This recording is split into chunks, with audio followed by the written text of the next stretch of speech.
Hello friend, मैं हूँ रामजी श्रीवास्तव और आप देख रहे हैं आपका अपना चैनल स्टूडेंट क्लासेस प्रयागराज। आज की इस क्लास का मेरा टॉपिक जो है वो शून्य के महत्व पर है। जैसा कि आप सभी लोग शून्य से परिचित होंगे कि शून्य का मतलब लोग कुछ भी नहीं से समझते हैं, अर्थात हम लोग उसको बेकार मानते हैं। लेकिन जैसे कि इसको एक उदाहरण के द्वारा हम आप समझ सकते हैं कि शून्य जो है, जैसे मान लीजिए मुझे बताना हो कि सचिन ने कोई रन नहीं बनाया या किसी व्यक्ति ने गणित में 0 अंक कोई अंक नहीं प्राप्त किया, या हम यह कह सकते हैं कि किसी के पास जेब में एक भी पैसा नहीं है। इन तीनों उदाहरण के द्वारा हम आप समझ सकते हैं कि उसके पास शून्य चीज़ें हैं। चाहे तो मैं रन की बात करूं, चाहे मैं उसके द्वारा प्राप्त किए गए अंक की बात करूं, और चाहे उसके पास मैं पैसे की बात करूं। इन तीनों उदाहरणों के द्वारा हम समझ सकते हैं कि इसमें शून्य निहित है। तो आज की जो मेरा टॉपिक है वह शून्य पर आधारित है, और यह क्लास न सिर्फ प्रतियोगी परीक्षा की तैयारी करने वाले छात्रों के लिए, अपितु ऐसे छात्र जो एकेडमिक स्तर की पढ़ाई कर रहे हैं और कक्षा 5 से ऊपर की क्लास में हैं, 6 में या 6 से अधिक क्लास में वो पढ़ रहे हैं, उनके लिए भी यह क्लास बहुत ही उपयोगी सिद्ध होगी और उनका ज्ञान बढ़ेगा। और शून्य से आज तक जितने भी प्रकार शून्य का प्रयोग जहाँ जहाँ भी होता है उनसे वो परिचित हो जाएंगे। तो वैसे तो लोग शून्य को बेकार समझते हैं, लेकिन आज हम एक ऐसी जादुई अंक की बात करने जा रहे हैं जो शून्य है। शून्य अपने आप में कुछ भी नहीं होते हुए भी बहुत से गुणों को अपने अंदर समाहित किए हुए है। तो चलिए सबसे पहले हम आप देख लेते हैं कि शून्य की खोज, भारत में शून्य की खोज का श्रेय किसे जाता है। तो भारत के एक महान गणितज्ञ जो आर्यभट्ट थे, जिन्होंने 5वीं शताब्दी में शून्य की खोज की थी। तो यह टॉपिक आपके लिए बहुत इंपॉर्टेंट रहेगा। इसके अतिरिक्त शून्य की अवधारणा रामायण काल में भी शून्य के बारे में पता चलता है, जैसा कि दशानन या रावण के 10 स्वरों के बारे में बताया गया है। तो 10 अगर था तो निश्चित रूप से उसमें बिना शून्य के 10 बन नहीं सकता है। इसके अतिरिक्त महाभारत काल में कौरवों के 100 पुत्रों का जिक्र हुआ है, तो इससे भी पता चलता है कि वहाँ पर भी शून्य की अवधारणा थी। तो शून्य का, अगर मैं शून्य की बात करूं तो शून्य का अपना अकेले कोई भी मतलब नहीं होता है। अगर मैं केवल शून्य लिखता हूं तो ये इस शून्य का कोई मतलब नहीं है, लेकिन शून्य का महत्व इसके द्वारा लगी गई संख्याओं पर निर्भर करता है। वह जिस संख्या के साथ जुड़ती है उसके गुणों को बढ़ा देती है। अब आप ये बात ध्यान रखिएगा कि शून्य का महत्व जो होता है वो संख्या के दाहिनी तरफ होता है, और जब किसी भी संख्या के दाहिनी तरफ हम एक शून्य बढ़ाते हैं तो उसका मान पहले से 10 गुना बढ़ जाता है। जैसे मान लीजिए मैंने आपको 5 रुपया दिया और हमने आपको छूट दे दिया कि आप दाहिनी तरफ 1 जीरो बढ़ाएंगे, तो 1 जीरो दाहिनी तरफ बढ़ाने पर आपकी जो वैल्यू थी वो पहले से 10 गुना बढ़ जाएगी, अर्थात जो 5 था वो 50 बन जाएगा। इसी तरह अगर मैं इस 50 लिखा हुआ है, इसमें मैं 1 जीरो और बढ़ा देता हूं, तब यह जो है वो 500 हो जाएगा। तो आप समझ सकते हैं कि शून्य का महत्व संख्या के दाहिनी तरफ होता है, और याद रखिएगा कि शून्य का महत्व संख्या के बाईं तरफ नहीं होता है, और तब तक नहीं होता है जब तक कि उसके पहले कोई सार्थक अंक न लिखा जाए। जैसे मान लीजिए आपके पास मैंने कहा कि ये 5 रुपया है और इसके बाईं तरफ मैं कितना भी शून्य बढ़ा दूं तो आप देखेंगे कि इस शून्य की वैल्यू अभी नहीं है और यह अभी 5 ही रुपया है। लेकिन अगर मैं इस शून्य के बगल में, इसके बाईं तरफ अगर मैं कोई अंक चाहे वह 1 ही क्यों न लिख दूं, अब आपके जितने शून्य थे वो सब पावर में आ जाएंगे। तो अब आप एक बात समझ चुके होंगे कि शून्य का महत्व संख्या के दाहिनी तरफ होता है, और जब दाहिनी तरफ लगता है तो उसकी वैल्यू पहले से 10 गुना बढ़ जाती है। इसके अतिरिक्त मैंने आपसे बताया कि शून्य का महत्व संख्या के बाईं तरफ नहीं होता है, और तब तक नहीं होता है जब तक कि उसके पहले कोई सार्थक अंक न लिखा गया हो। तो चलिए अब हम शून्य के बारे में और कुछ तथ्य समझ लेते हैं। जैसे मान लीजिए कोई भी संख्या लिखी गई है, जैसे मान लीजिए मैंने यहाँ 15 लिखा, इसके बाद अगर मैं 0 लिखता हूं तो याद रखिएगा कि अगर दशमलव के बाद केवल 0 ही लिखा गया है, इसके बाद कोई और अंक नहीं है, तो 0 के बाद के दशमलव के बाद जितने भी अंक हैं उनको चाहे आप लिखेंगे चाहे नहीं लिखेंगे उसका मान आपका वही होगा। अब आप देखेंगे कि ऐसे मान लीजिए मैंने आपको 15.6000 दे दिया।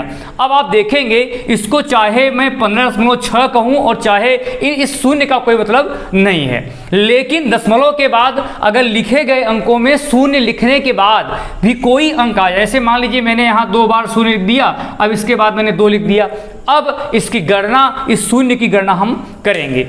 तो चलिए और आगे हम बढ़ते हैं शून्य के बारे में। और अगला नियम, जैसा कि आप सभी जानते होंगे कि शून्य किसी भी संख्या में अगर मैं शून्य जोड़ता हूं तो उस संख्या का मान वही रहता है। जैसे मान लीजिए मैंने यहाँ 15 में अगर मैं शून्य जोड़ता हूँ तो आपका मान 15 ही होगा, और अगर मैं 0 में 15 जोड़ता हूँ, चाहे में जोड़ें चाहे से जोड़ें, आपका मान वही आएगा। तो आप देख सकते हैं। लेकिन अगर मैं किसी संख्या में, मान लीजिए 15 है, इसमें मैं 0 घटाता हूँ तो मान आपका वही होगा। लेकिन याद रखना है कि अगर मैं किसी संख्या को शून्य से घटाता हूँ, जैसे मान लीजिए शून्य पहले हो गया, इसमें 15 घटाएंगे तो जो मान था वह विपरीत चिन्ह के साथ हो जाएगा। अगर यहाँ पर धन चिन्ह है, धन है, तो यहाँ पर ऋण हो जाएगा। और अगर मैं इसी 0 में -15 घटाता हूँ तो आपका मान जो है वो +15 हो जाएगा। तो ये शून्य के जोड़ और शून्य के घटाने की बात थी। तो आगे मैं बढ़ता हूँ और शून्य के संबंध में और भी नियम आपको बता रहा हूँ कि किसी भी संख्या से शून्य जोड़ना शून्य घटाना हो गया। अब मैं बताने जा रहा हूँ कि अगर हम किसी संख्या में शून्य का गुणा करते हैं, चाहे मैं शून्य का गुणा करूं चाहे शून्य में गुणा करूं, हमारा मान सदैव शून्य होगा। जैसे मान लीजिए 15 गुणे 0 करता हूं तो पूरा मान शून्य हो जाएगा। कितनी बड़ी से बड़ी संख्या में लिख दूं, अगर उसमें मैं शून्य से गुणा करता हूं या शून्य में गुणा करता हूं तो पूरा मान आपका शून्य हो जाएगा। जैसे मान लीजिए मैंने 0 में 185 से गुणा कर दिया, अब आपका मान यहाँ पर भी शून्य हो जाएगा। इसके अतिरिक्त अगर मैं आपसे यह बात कहूँ कि अगर शून्य से शून्य में किसी संख्या से भाग, जैसे मान लीजिए मैंने आपको यहाँ 0 दिया, अब मैं आपसे कह रहा हूँ कि इसमें मैं 15 से भाग देता हूँ तो आपका मान सदैव शून्य होगा। लेकिन अगर आपसे कहा जाए कि किसी संख्या में शून्य से भाग देंगे तो हमारा मान जो प्राप्त होगा वह अनंत होगा। इसके अतिरिक्त किसी भी शून्य जो होता है वह हमारी पहली पूर्णांक संख्या होती है। जैसा कि आप सभी को पता है कि अंक की संख्या जो होती है वो गणित में कुल अंक 10 होते हैं। सबसे छोटा अंक आपका शून्य होता है, तो शून्य की मैं आज चर्चा कर रहा हूँ। तो शून्य आप समझ सकते हैं कि शून्य जो है वो सबसे छोटा अंक है, लेकिन यह शून्य जो है वो काउंटिंग नंबर में इसकी गिनती नहीं होती है, अर्थात यह अंक गणना में शामिल नहीं होता है। छोटा सबसे अंक जरूर है। अब आप देख सकते हैं कि संख्या रेखा पर अगर मैं शून्य को निरूपित करता हूं तो सदैव शून्य का मान आपके मध्य में होगा। जैसे मान लीजिए यहां पर मैंने 0 लिख दिया, अब आप देखेंगे कि शून्य के दाहिनी तरफ आपका जो मान होगा वह धनात्मक संख्या होगी, और अगर मैं बाईं तरफ लिखता हूं तो जो आपका मान होगा, यहाँ पर आपको ध्यान रखना है कि बाईं तरफ जो आपका मान होगा वह ऋणात्मक संख्या होगी। और आपको यह बात याद रखना है कि शून्य पर कोई चिन्ह नहीं होता है, अर्थात शून्य न तो धनात्मक संख्या होती है और न ही ऋणात्मक संख्या होती है। शून्य के दाहिनी तरफ जैसा कि मैंने बताया कि धनात्मक संख्या होगी, और शून्य के बाईं तरफ जो संख्या होगी वो ऋण की संख्या होगी। अब अगर मैं शून्य की तुलना की बात करूं, जैसा कि आप जानते हैं कि कौन सी संख्या बड़ी और कौन सी संख्या छोटी है, ऐसी कंडीशन में अगर किसी भी संख्या की तुलना में शून्य से करूं और दी गई संख्या या अंक आपका पॉजिटिव में हो, धनात्मक में हो, तो याद रखना है कि वह पॉजिटिव वाली संख्या ही आपकी बड़ी होगी। और खुला हुआ मुंह, ये देखिए मगरमच्छ का खुला हुआ मुंह बड़े की तरफ संकेत करता है। जब मैं यहाँ पर 5 और 0 की तुलना करूंगा तो 0 नहीं बल्कि 5 की तरफ खुला हुआ मुंह होगा और 5 का मान आपका बड़ा होगा। लेकिन अगर मैं आपसे बात करूं कि 0 और ऋण 3 में कौन सा बड़ा होगा, तो ऐसी कंडीशन में आपको याद रखना है कि अगर एक मान शून्य हो और अगला मान आपका ऋण में हो, ऐसी दशा में आपका शून्य का मान सदैव बड़ा होगा। तो चलिए मैं आगे बताने जा रहा हूं। जैसा कि आप सभी जानते हैं कि शून्य के बारे में आपसे चर्चा हो रही है, और आज पूरी चर्चा केवल और केवल मैं शून्य पर करने वाला हूं, और आज के बाद शून्य से संबंधित कोई भी सवाल आपका नहीं फंसने वाला है। तो चलिए आगे मैं बताने जा रहा हूं कि किसी भी संख्या का स्थानीय मान, याद रखिएगा, किसी भी संख्या, जैसे मान लीजिए मैंने यहाँ पर दिया 6354, उस संख्या को लिखने के बाद उसके दाहिनी तरफ अगर कोई भी अंक बच रहा है तो उतने शून्य हो जाएगा। जैसे मान लीजिए मैंने यहाँ पे 4 लिखा है, तो 4 चूंकि इकाई पे स्थान पर है इसलिए इसके बाद कोई संख्या बच नहीं रही है, तो यहाँ पर आपका मान वही रहेगा। लेकिन अगर मैं 5 की बात करूँ, ये दहाई के स्थान पर है, इसके बाद दाहिनी तरफ एक संख्या है, तो यहाँ पर आपका मान ये 50 हो जाएगा। 3 का स्थानीय मान यहाँ लिखना है, तो 3 के बाद यहाँ डबल जीरो बढ़ा देंगे। और अगर मैं 6 के स्थानीय मान की बात करूँ, तो 6 के बाद आपका ये 3 अंक है, तो ये 3 बार आपका मान शून्य हो जाएगा। तो आप समझ सकते हैं कि, और दूसरी बात आप समझ लीजिए कि शून्य का स्थानीय मान सदैव शून्य ही होता है, और चाहे वह जहां पर भी लिखा गया हो। जैसे मान लीजिए मैंने आपको यहां पर सवाल दिया कि 6045, अगर ये शून्य यहां पर इकाई दहाई सैकड़े के स्थान पर रखा हुआ है, तो चाहे मैं शून्य को 3 बार लिख दूं, चाहे 10 बार लिख दूं, चाहे शून्य को अकेले 1 बार लिखूं, उस शून्य की वैल्यू आप एक ही शून्य के बराबर मानी जाएगी। अर्थात यहां पर शून्य, चाहे प्लेस वैल्यू की बात हो, स्थानीय मान की बात हो, शून्य का स्थानीय मान सदैव शून्य होता है, वो चाहे जिस स्थान पर रखा हुआ है।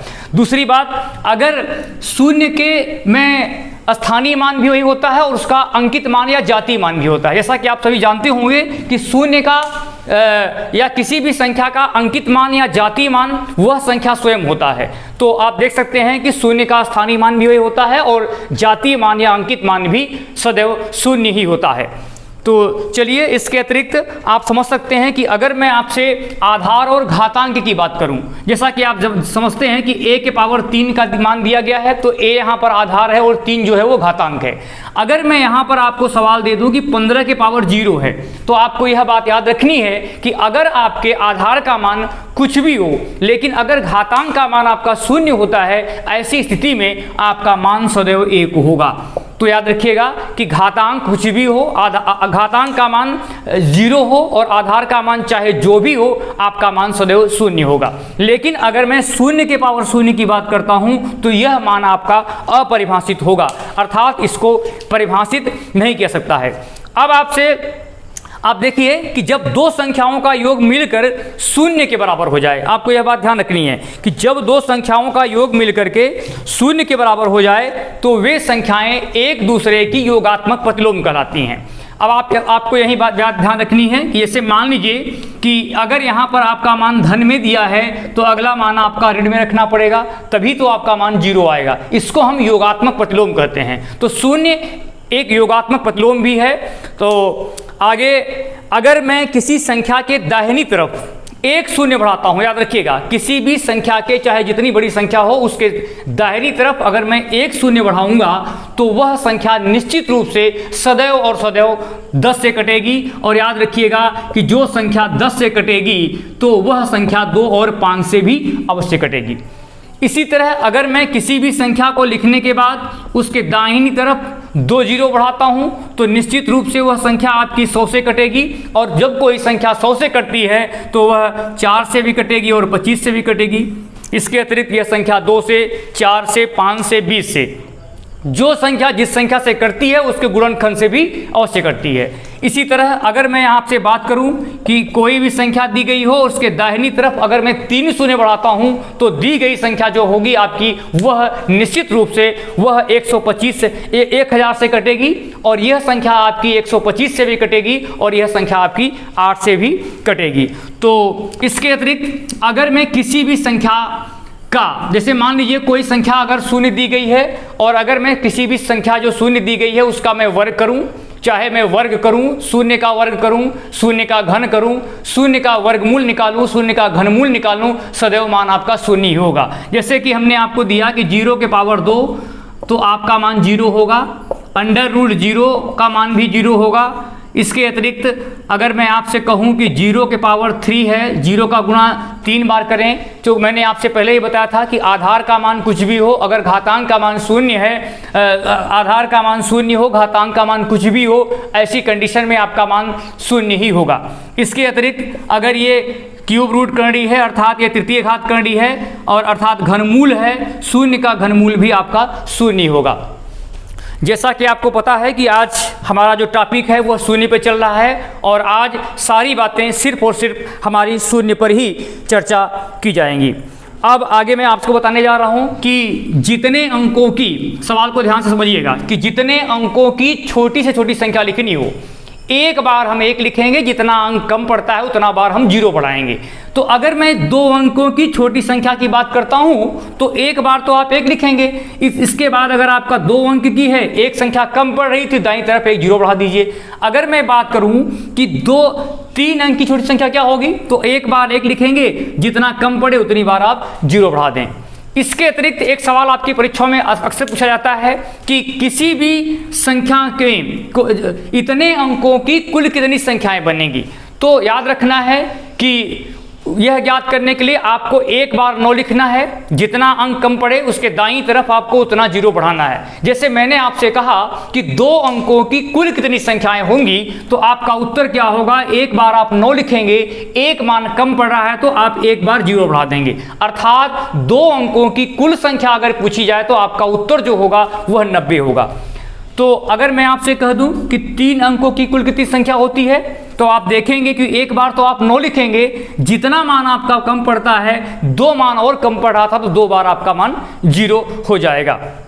तो चलिए जल्दी से आप लोग लगा लीजिए। अब मैं बात करने वाला हूं किसी भी संख्या के बाद, ध्यान रखिएगा, किसी भी संख्या के बाद यदि शून्य का मान विषम बार हो तो वह संख्या कभी भी पूर्ण वर्ग वाली नहीं हो सकती, चाहे शून्य को हटाकर दी गई संख्या पूर्ण वर्ग वाली ही क्यों न हो। जैसे मान लीजिए कि मैंने आपको यहाँ 25 दे दिया।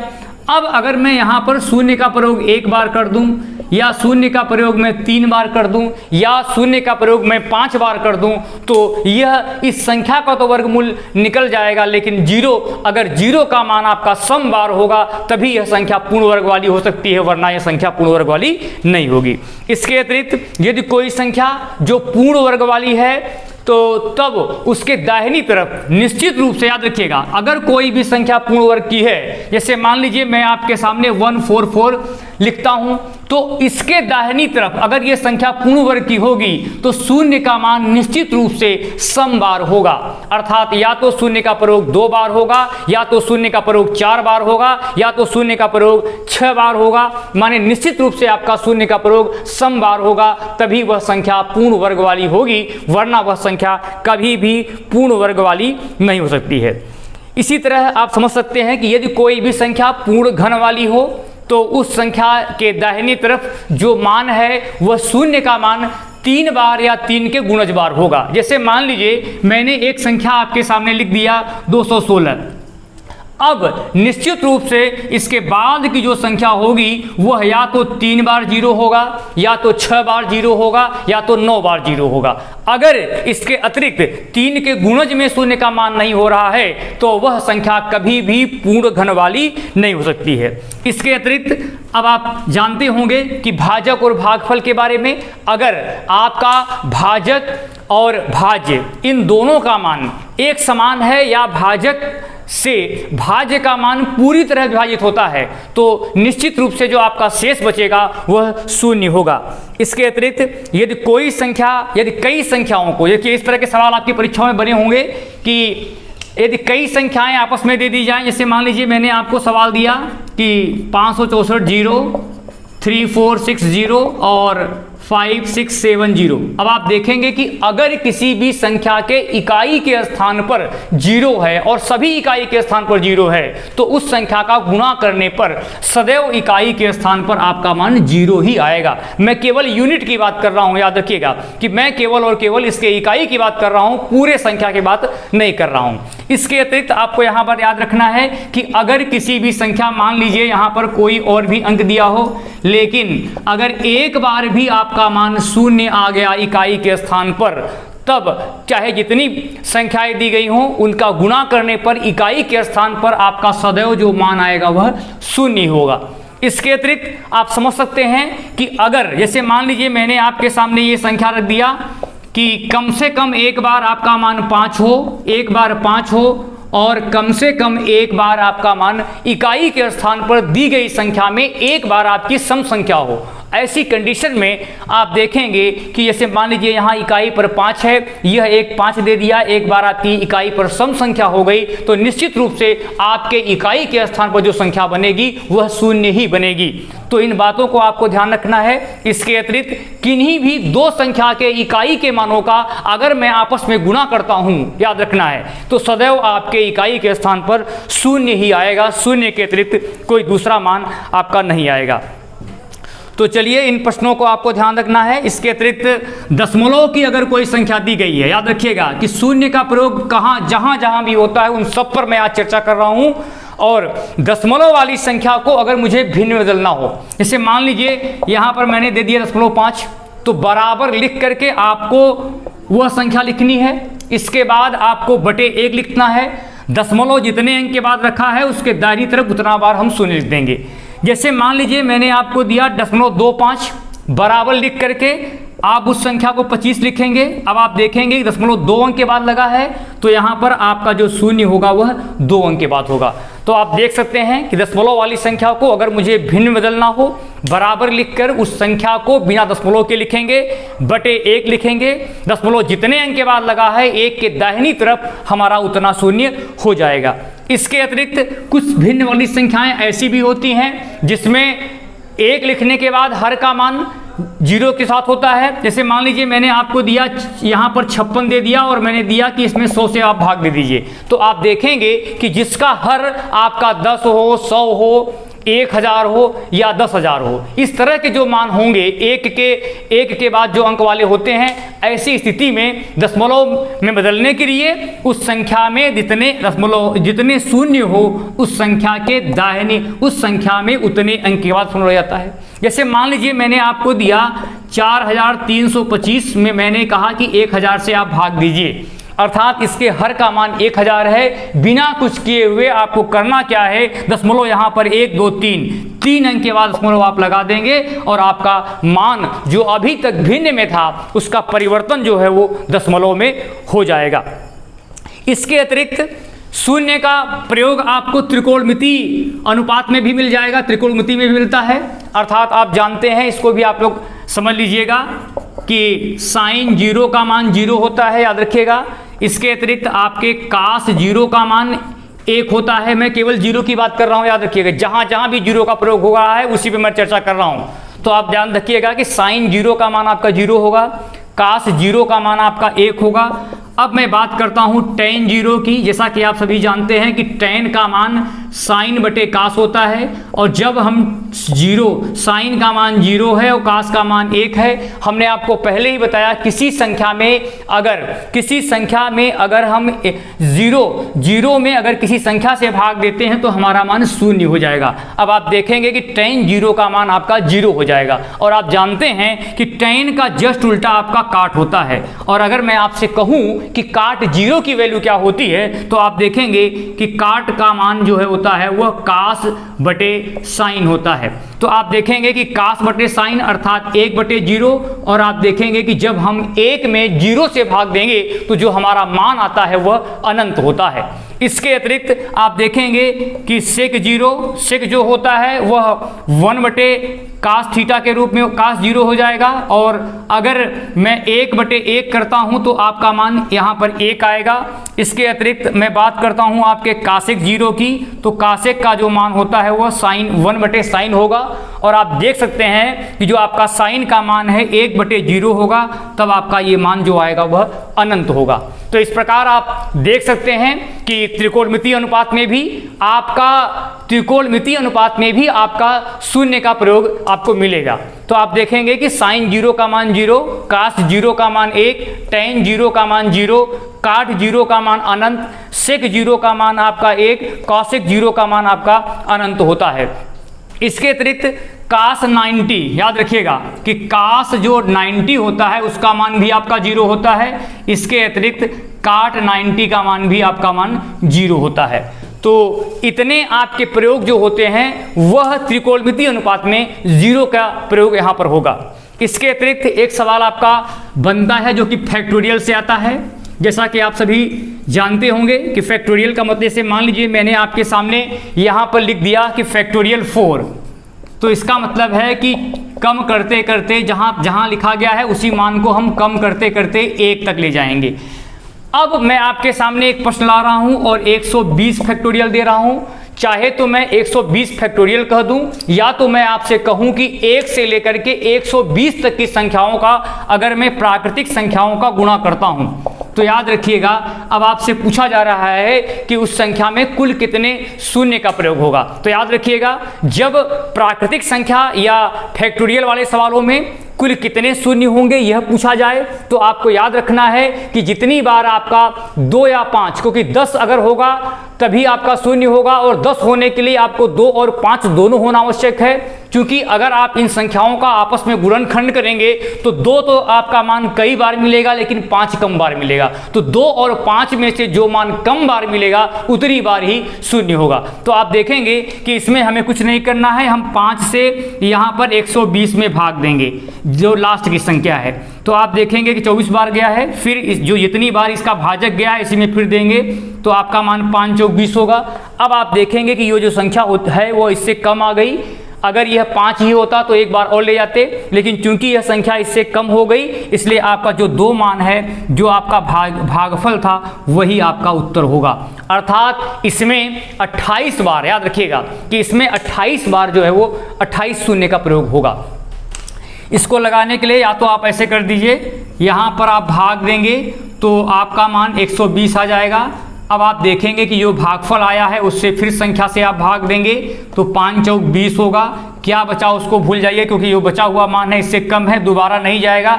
जो भागफल था एक 24 और एक मान आपका 4 था, अर्थात इसमें कुल 28 बार जो है वो आपका शून्य का प्रयोग होगा।